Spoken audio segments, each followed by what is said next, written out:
આજે આપણે બનાવીશું ફણગાવેલા મગના અપ્પે. તો આપણે આ મગ આવા ફણગાવેલા જોઈશે. સોજી આપણે અડધો કલાક પહેલાં છાશમાં પલાળી દીધી છે. ચણાનો લોટ જોઈશે, લીલા મરચાં જાડા અને પાતળા બંને જોઈશે, અને મીઠું મરચું, હળદર અને ધાણા જીરું અને થોડોક સોડા આપણે જોઈશે. આ મગમાં આપણે મરચાં નાખી અને એને ગ્રાઇન્ડ કરીશું. ગ્રાઇન્ડ થઈ ગયા છે. હવે આપણે સોજીની અંદર એડ કરી દઈએ.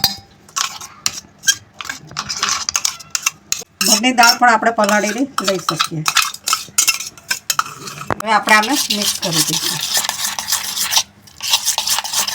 અને આપણે આમાં 3 ચમચી ચણાનો લોટ એડ કરીશું.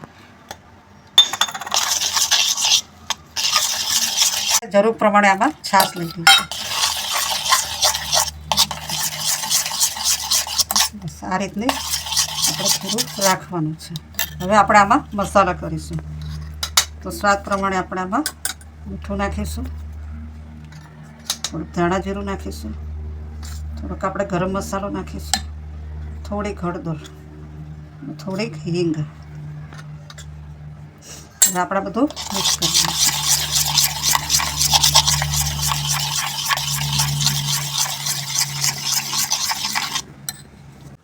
આપણે થોડું ચીલી ફ્લેક્સ નાખીશું.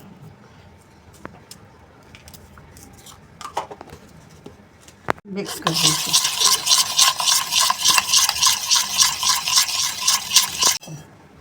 હવે આપણે ખીરામાં થોડું તેલ એડ કરી દઈશું.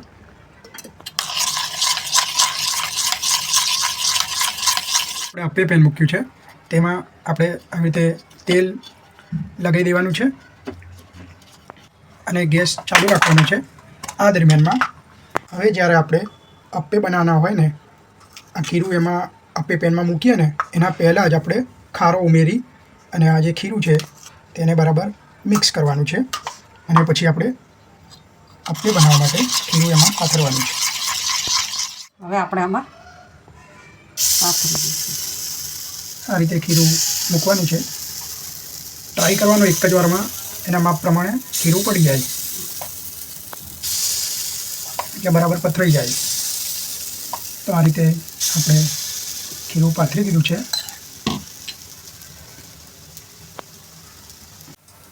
આવું ઢાંકણ હોય ડબ્બાનું, તે આપણે અપ્પે પેન ઉપર ઢાંકી દઈશું. હવે આપણે ઢાંકણ ખોલી દીધું છે અને આને પલટાવ્યા છે. આ બહુ ઓછા ટાઈમમાં તૈયાર થાય છે. 1 થી 2 જ મિનિટમાં એક સાઈડે ચડી ગયા છે. હવે આપણે પલટાવી દીધા છે અને ફરીથી થોડું થોડું તેલ આમાં એડ કરવાનું છે.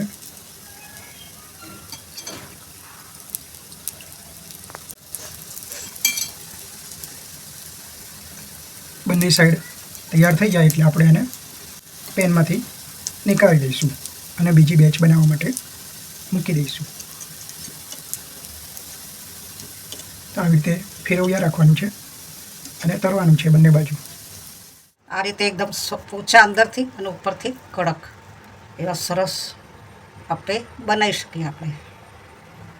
ફણગાવેલા મગના અપ્પે તૈયાર છે.